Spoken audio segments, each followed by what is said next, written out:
Cultural norms, especially in the realm of intimacy, have never been static. What was once seen as a mark of allure or an intimate ritual in one era might be perceived as utterly repelling in another. As we traverse through history, these evolving practices provide not just a glimpse into bygone beauty and intimacy standards, but also an understanding of the human desire to fit within society's ever-changing definitions of appeal and connection. Number 1. Gladiator Sweat Perfume, Roman Empire.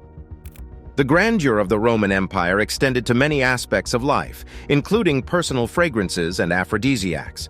Among the more peculiar practices was the collection and use of gladiator sweat as a perfume and aphrodisiac. Gladiators, admired for their strength and bravery, were the heartthrobs of Roman society. The sweat they shed during fierce battles was considered to carry with it the essence of virility and heroism. It was believed that applying gladiator sweat as a perfume could make one more attractive and even boost their amorous desires. To obtain this coveted substance, collectors would scrape sweat off the gladiators' bodies after their bouts using a tool known as a strigil. This collected sweat, often mixed with oil and dust from the arena, was then bottled and sold in Roman markets. It wasn't just used as a perfume. Many believed it had aphrodisiac properties, adding another layer of allure. The practice of using gladiator sweat as a perfume and aphrodisiac speaks to the Roman fascination with physical prowess and virility. It's a testament to the belief in the power of bodily fluids and the lengths people would go to in their pursuit of attractiveness and sensuality. While such practices may seem unconventional today, they offer a glimpse into the complexity of Roman culture and society. Number 2. Mouse fur eyebrows, Roman Empire. In the vast tapestry of beauty rituals from history, few stand out as vividly as the ancient Roman practice of using mouse fur for eyebrows. This peculiar adornment reflected the societal beauty ideals of the time and demonstrated the lengths to which individuals would go to attain the pinnacle of attractiveness. Eyebrows have been a focal point of beauty in various cultures and epochs, but in ancient Rome, the fashion was to sport dense, dark, and long eyebrows that nearly met at the center, an aesthetic dubbed as unibrow. Such brows were considered a hallmark of beauty, symbolizing purity and youth. Yet, nature doesn't always bestow everyone with thick brows, and even for those blessed, maintaining them perfectly was a challenge. Enter the mouse fur solution. Why mouse fur, one might wonder? The soft, fine hair of a mouse closely resembled human eyebrows in texture and appearance. It offered a seamless and natural look, a far cry from some of the other alternatives of the time. The process wasn't as simple as just pasting the fur onto one's face. To begin, mice would be trapped and their pelts harvested. These furs would then be meticulously cut and shaped to mimic the arch, length, and density of a desirable eyebrow. Once prepared, they were affixed above the eyes using natural glues or tree resins. For Roman women, especially those of higher social standing, appearance was of paramount importance. The elaborate hairstyles, intricate jewelry, and detailed makeup routines testify to this obsession with beauty. Mouse fur eyebrows were not just a fad, but an integral part of this beauty regimen, showcasing wealth and the leisure time to maintain such intricate beauty standards. Number 3. Mercury as a beauty treatment, China. Across the annals of history, the pursuit of beauty has often blurred the lines between aesthetic aspirations and health hazards. One of the more perilous practices to have emerged in ancient China was the use of mercury in skincare. Revered for its lustrous sheen and transformative properties, mercury was believed to hold the key to ethereal beauty and ageless skin. In ancient Chinese culture, a pale, porcelain complexion was synonymous with nobility, delicacy, and affluence. It was a clear demarcation from the sun-tanned skin of laborers and farmers, suggesting a life of leisure and privilege. To achieve this coveted fairness, many turned to facial applications containing mercury. These creams and powders promised to lighten the skin, reduce blemishes, and give the face a luminous glow. However, the use of mercury came with a heavy price. Though the immediate effects might have been a fairer complexion, the long-term consequences were insidiously harmful. A new warning about mercury in skincare products. This can be a danger to people who use the products and others in their family. Mercury is a potent neurotoxin. When applied topically, it could lead to a host of health complications, including skin inflammation, discoloration, and scarring. Moreover, repeated exposure could result in neurological symptoms, tremors, memory problems, and even organ failure. Yet the dangers of mercury were not immediately recognized. The allure of a fair complexion often overshadowed the latent risks. Furthermore, the symptoms of mercury poisoning might not manifest immediately, leading many to erroneously believe in the safety of their beauty treatments. Number 4. Weasel testicle contraception, Europe. In medieval Europe, the pursuit of contraception was shrouded in myth, mystery, and a fair bit of superstition. One of the more peculiar methods involved weasel testicles. This unconventional form of contraception was rooted in folklore and symbolized the lengths to which people would go to prevent unwanted pregnancies. The belief in weasel testicles as a contraceptive likely stemmed from the weasel's reputation for cunning and slyness. It was thought that by wearing or carrying these testicles, one could harness the weasel's elusive nature to evade conception. The exact method of use varied, with some accounts suggesting that women would wear pouches containing weasel testicles around their thighs or waists during intercourse. Others believed that specific incantations or rituals needed to be performed to activate the contraceptive properties. While this method may appear bizarre and unscientific to modern eyes, it reflects the historical context of limited knowledge about human reproduction and contraception. In an era when medical understanding was rudimentary, people relied on superstition and folk wisdom to navigate the complexities of fertility. It's important to note that the effectiveness of weasel testicle contraception by modern standards is highly doubtful. In reality, it was likely a placebo or a ritualistic practice that provided a sense of control in an uncertain world. As medical science advanced, safer and more reliable contraceptive methods emerged, relegating the belief in weasel testicles to the annals of history. Number 5. Urine mouthwash, ancient Rome and Greece. The pursuit of oral hygiene has seen a variety of practices throughout history, but perhaps none as startling to the modern sensibility as the use of urine as a mouth-cleansing agent in ancient Rome and Greece. Today, the idea might evoke revulsion, but back then it was seen as a practical solution to a common need: maintaining clean white teeth and fresh breath. Urine contains ammonia, a natural cleaning agent, which made it an effective tool for tackling dental discolorations and oral impurities. Its antimicrobial properties also made it useful in combating bad breath. However, it wasn't just any urine that made the cut. Morning urine, which was seen as the most potent, was often preferred for this intimate regimen. It was believed to have the strongest cleaning abilities due to its higher concentration of ammonia, resulting from the body's overnight detoxification process. This liquid, after being collected, was often left to stand, allowing it to ferment. The fermentation process increased the alkalinity of the solution, enhancing its efficacy as a cleaning agent. To use, individuals would simply swish the aged urine in their mouths, much like a contemporary mouthwash, and then spit it out.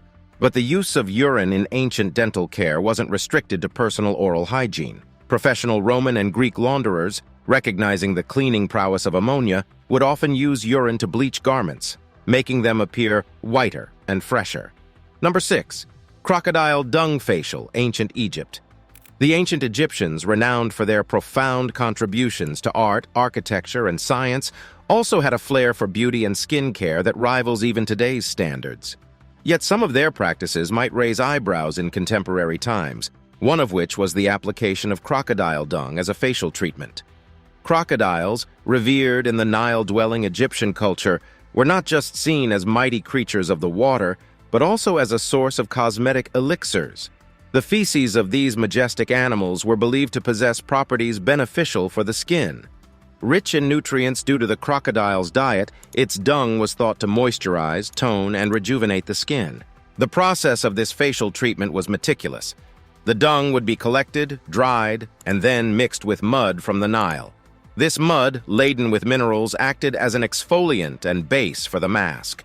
Once prepared, the concoction would be applied to the face and allowed to dry, drawing out impurities, tightening the skin, and providing a nutrient boost.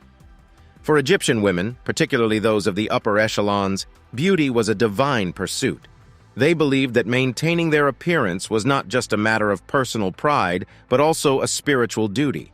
The crocodile dung facial was a testament to this belief, intertwining the realms of the sacred and the aesthetic. Moreover, the Nile, central to Egyptian life and mythology, played a role in this beauty regimen, binding together the creature, the mud, and the people in a harmonious relationship. Number 7. Lysol Feminine Hygiene, early 20th century USA. The early 20th century in the USA witnessed an array of consumer products being marketed aggressively to the public, often with grandiose promises and, at times, with scant regard for actual efficacy or safety. One particularly astonishing chapter from this era is the advertisement and use of Lysol, a potent disinfectant, as a feminine hygiene product. Lysol, primarily known today as a household cleaner and germ killer, was once touted as an essential product for women to maintain marital bliss and feminine hygiene. Advertisements from the period showcased anxious women, fearing the loss of their husband's affection, being counseled by their more enlightened friends to use Lysol as a douching agent. The narrative was clear. A woman needed to be perpetually pure, and Lysol was the ticket to such purity. Beyond just the daily hygiene routine, Lysol was also subtly marketed as a contraceptive method, though it was never explicitly stated in the advertisements. Euphemisms like protecting married happiness hinted at its use for birth control, a topic that was still taboo and controversial at the time. However, what these advertisements conveniently omitted was the potential harm Lysol could cause. Women who used Lysol as a feminine product reported a range of issues, from mild irritations to severe inflammations and burns. The very solution that promised them purity and protection was, in reality, a caustic agent ill-suited for such intimate use. Number 8. X-ray hair removal, 20th century. The 20th century was a time of radical innovations and unprecedented technological advancements. With every new invention came a wave of excitement, possibilities, and unfortunately, often a period of misuse before the full implications of the technology were understood. One such misadventure was the use of X-rays for cosmetic hair removal, a practice that came with grave consequences for many unsuspecting individuals. When X-ray technology was first introduced, its invisible rays capable of penetrating human flesh were viewed with a mix of awe and intrigue. The medical community was quick to adopt and celebrate its diagnostic potential, but the allure of X-rays did not stop at purely medical applications. The beauty industry, always on the hunt for novel treatments, saw in X-rays a promising solution to the age-old quest for smooth, hairless skin. Throughout the 1920s and 1930s, many salons and clinics began to offer X-ray hair removal treatments. These sessions, which involved exposing areas of unwanted hair to X-ray radiation, did indeed lead to hair loss. What wasn't immediately evident, however, were the severe side effects. Over time, individuals who underwent these treatments began to report various health issues. The radiation doses, far higher than what would be deemed safe today, led to skin ulcers, scars, and, most alarmingly, increased cases of cancer. As the detrimental health effects became undeniable, the medical community began to sound the alarm on the dangers of X-ray hair removal. By the mid-20th century, regulations were put in place, and the practice was largely discontinued. However, for many, the damage was already done. The allure of smooth skin had come at a high price, one that many paid with their health and, tragically, with their lives. Number 9. Animal blood face masks, various cultures. Throughout history, humankind's quest for beauty and rejuvenation has frequently drawn from nature, and quite often from the most unexpected sources. Among the myriad treatments that have arisen across cultures and epochs, the use of animal blood as a form of skincare is both fascinating and unsettling to the modern observer. From the windswept plains of ancient Africa to the intricate courts of European royalty, the belief that animal blood possessed revitalizing properties found favor among diverse groups. The application was relatively straightforward. Fresh animal blood, harvested from various sources, would be applied directly to the skin. As the mask dried, it was believed that the blood would infuse the skin with its vitality, rendering it more youthful and radiant. In some African cultures, warriors partook in this ritual after battles, using the blood of their hunt. It was seen not just as a cosmetic routine, but as a spiritual act of drawing strength and virility from the animals they conquered. In contrast, European tales speak of nobility and the upper echelon, especially during the medieval ages, bathing in the blood of virgins or young animals with the hope that their youthful essence would counteract aging. The notion underpinning this practice was twofold.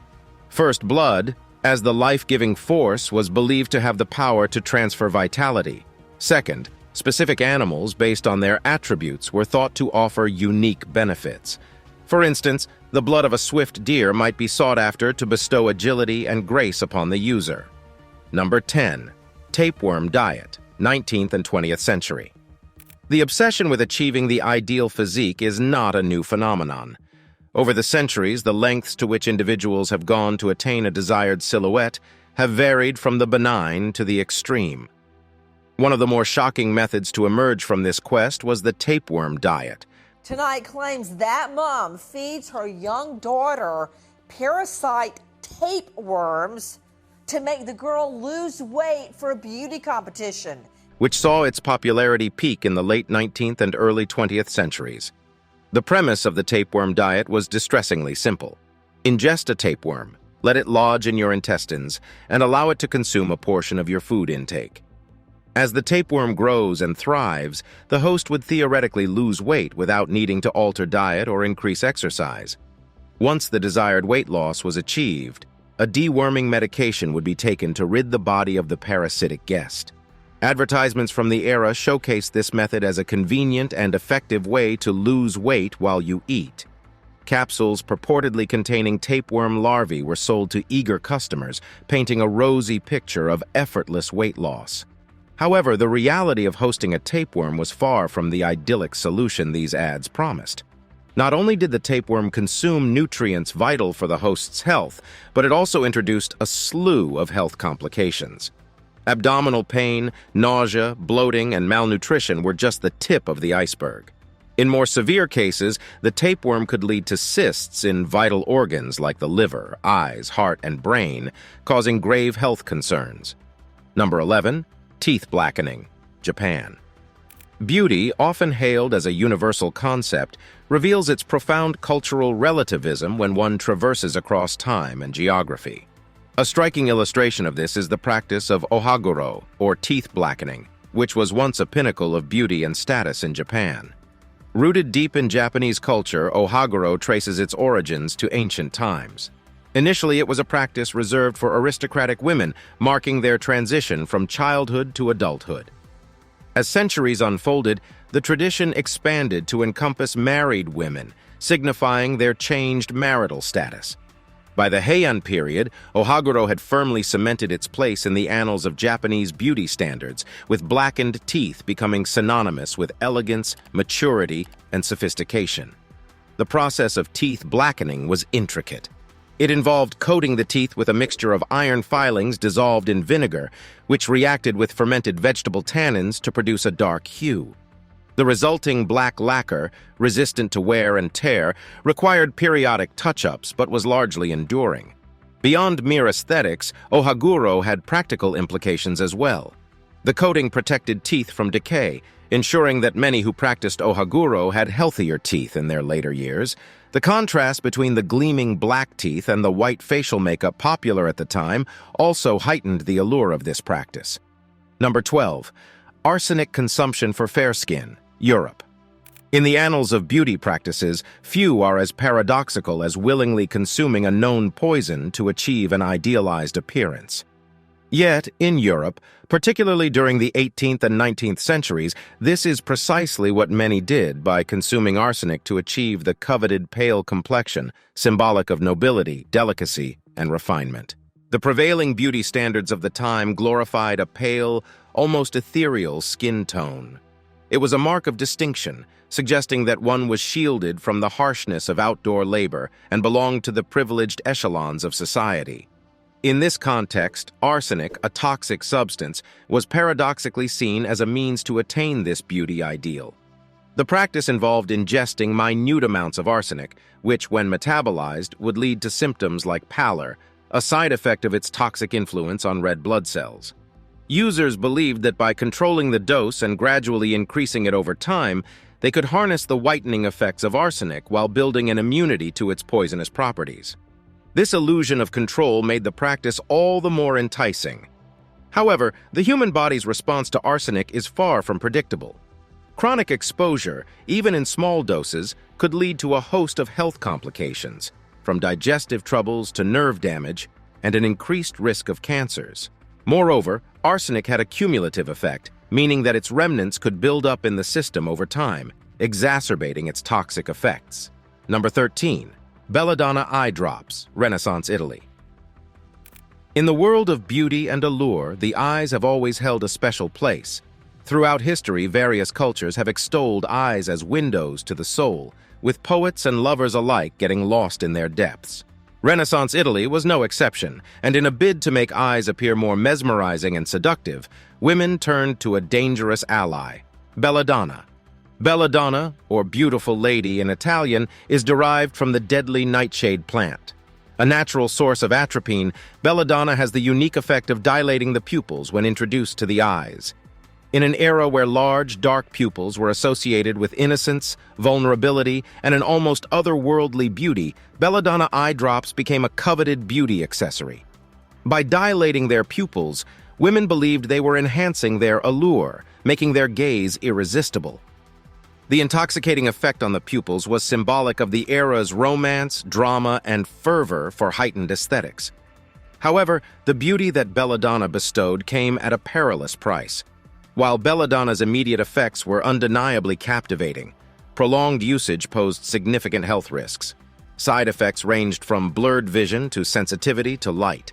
In more severe cases, repeated exposure could lead to visual impairment or even blindness.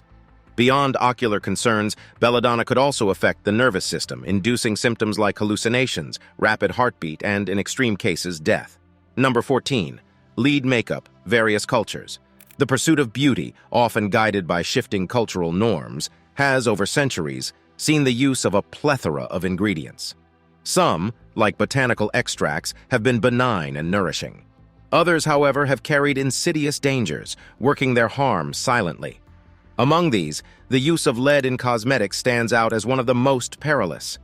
Lead, a naturally occurring metal, was prized for its malleability and its bright white hue.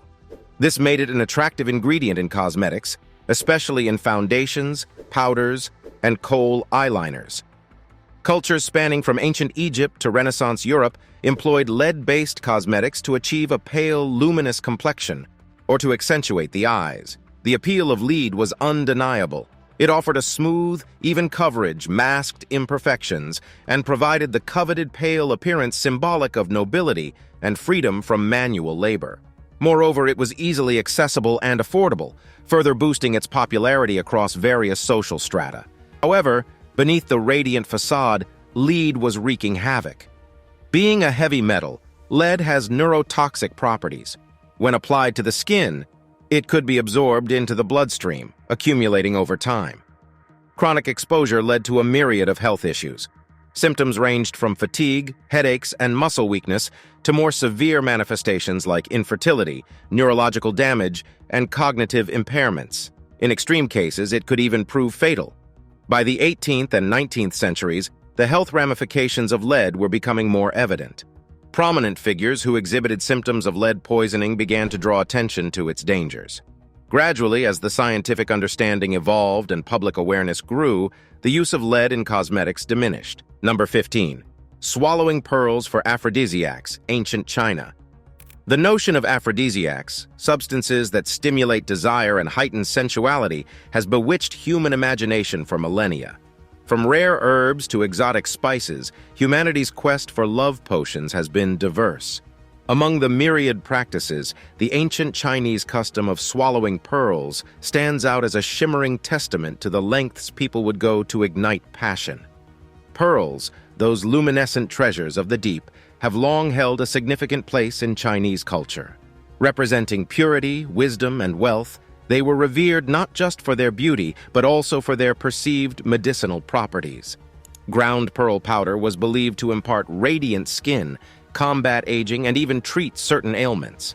However, beyond these applications, pearls held a more intimate allure. Swallowing pearls whole, especially the rare and prized pink ones, was believed to have aphrodisiac properties. The very act of consuming something so precious was seen as a melding of the mystical and the corporeal. The idea was that the potent energy of the pearl, once ingested, would infuse the individual with heightened virility and passion. The practice wasn't merely symbolic. It was rooted in the broader context of traditional Chinese medicine, which emphasizes harmony and the balance of energies.